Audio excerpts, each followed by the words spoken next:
इस वक्त बंगाल ਦੇ ਵਿੱਚ ਰਾਜਨੀਤੀ ਗਰਮ ਹੋਈ ਪਈ ਹੈ। ਦੇਖਿਆ ਜਾ ਰਿਹਾ ਹੈ ਕਿ ਵਿਧਾਨ ਸਭਾ ਜੋ ਇਲੈਕਸ਼ਨ ਹੈ ਉਹ ਵੀ ਨਜ਼ਦੀਕ ਆ ਚੁੱਕੇ ਨੇ।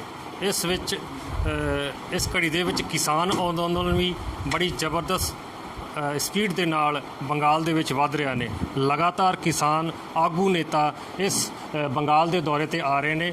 ਅੱਜ ਸਾਡੇ ਕੋਲ ਗੁਰਨਾਮ ਸਿੰਘ ਚੰਦੂਨੀ ਜੀ ਵੀ ਕਿਸਾਨ ਆਗੂ ਨੇਤਾ ਨੇ। ਆਪਾਂ ਗੱਲਬਾਤ ਕਰਾਂਗੇ ਉਹਨਾਂ ਨਾਲ ਕਿ ਕੀ ਲੱਗਦਾ ਹੈ ਬੰਗਾਲ 'ਤੇ ਆ ਕੇ ਤੁਹਾਨੂੰ।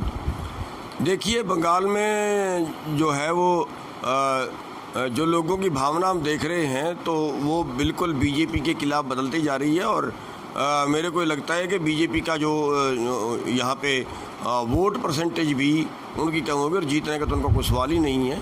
तो उनकी जो यहाँ के लोग हैं, क्योंकि बंगाल के लोग पढ़े लिखे हैं और वो थोड़ी बात को सही समझ जाते हैं, तो यहाँ के लोग जो है वो बीजेपी के एंटी इस वक्त हमें नज़र आए हैं।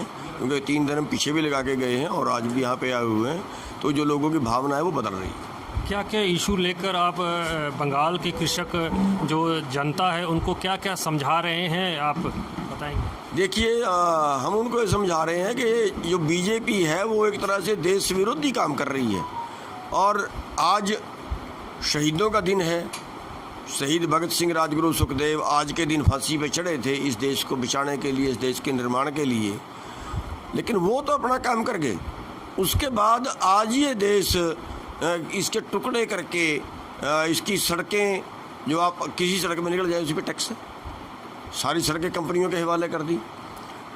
यहाँ के एयरपोर्ट बेच दिए, यहाँ की बंदरगाहें बेच दी, यहाँ की ट्रेनें बेच दी, यहाँ की कंपनियाँ, बैंक और पता नहीं क्या क्या, BSNL क्या क्या यहाँ का बेच दिया। और अब यहाँ की खेती को भी कारपोरेट को बेच रहे हैं। अब जब खेती कारपोरेट के बेच दी, या वो उसके बाद वो खुद कई हज़ार एकड़ के मालिक होंगे।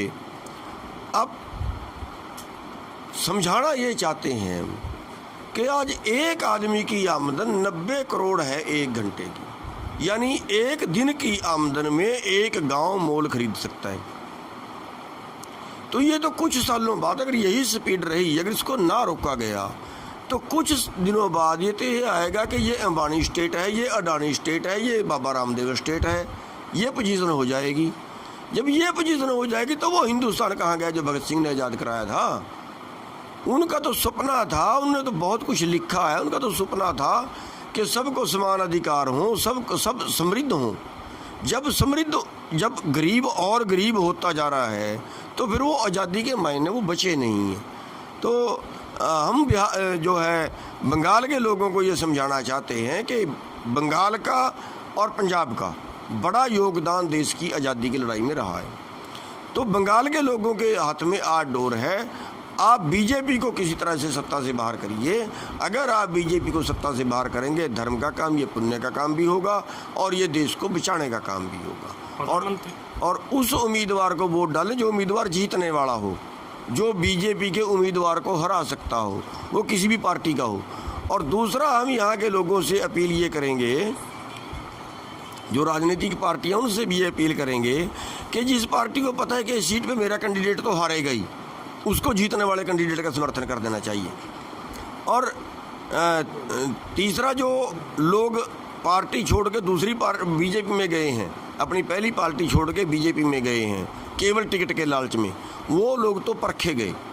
वो लोग तो केवल सत्ता के लिए राजनीति कर रहे हैं। उनका तो ज़िंदगी का ध्येय जो है वो सत्ता हथियाना है, वो देश से उनको कोई मतलब नहीं है। तो उन लोगों को तो बिल्कुल ही वो गाँव में ना घुसने दें, उन लोगों का तो बिल्कुल ही बहिष्कार करें।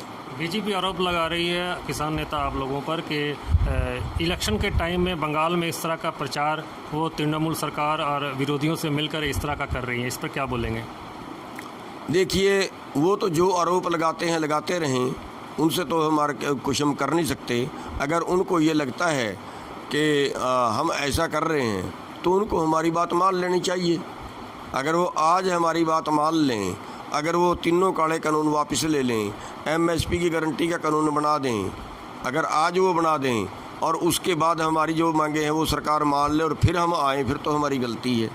वरना तो बीजेपी को तो हम तो हराना ही पड़ेगा। फिर आखिरी चोट तो उनको वोट की होती है, मारनी पड़ेगी उनको। और मोदी जी बोल रहे हैं 1 कॉल दूर है किसानों से हम।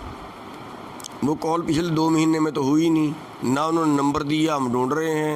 और हमें पता लगा था मोदी जी बीजेपी पश्चिमी बंगाल में आ गई है, हम बीजेपी को ढूंढते ढूंढते पश्चिमी बंगाल में आ गए। अब यहाँ भी हमें नंबर तो अभी तक मिला नहीं है। इससे बात करें ਲਗਾਤਾਰ ਗੱਲ ਕਰ ਰਹੇ ਸੀ ਆਪਾਂ ਚੰਦੂਨੀ ਸਾਹਿਬ ਨਾਲ ਕਿ ਕਿਵੇਂ ਬੰਗਾਲ ਦੇ ਵਿੱਚ ਕਿਸਾਨ ਅੰਦੋਲਨ ਤੇਜ਼ ਹੋ ਰਿਹਾ ਨੇ ਤੇ ਕਿਸਾਨਾਂ ਨੂੰ ਵੀ ਮੈਸੇਜ ਦੇ ਰਹੇ ਨੇ ਕਿਸਾਨ ਨੇਤਾ ਆਗੂ ਇੱਥੇ ਆਣ ਕੇ। ਕੈਮਰਾ ਪਰਸਨ ਸੁਜੀਤ ਬੈਨਰਜੀ ਨਾਲ ਆਸਨਸੋਲ ਤੋਂ ਮੋਹਨ ਸਿੰਘ, ਪੰਜਾਬੀ ਪੋਸਟ।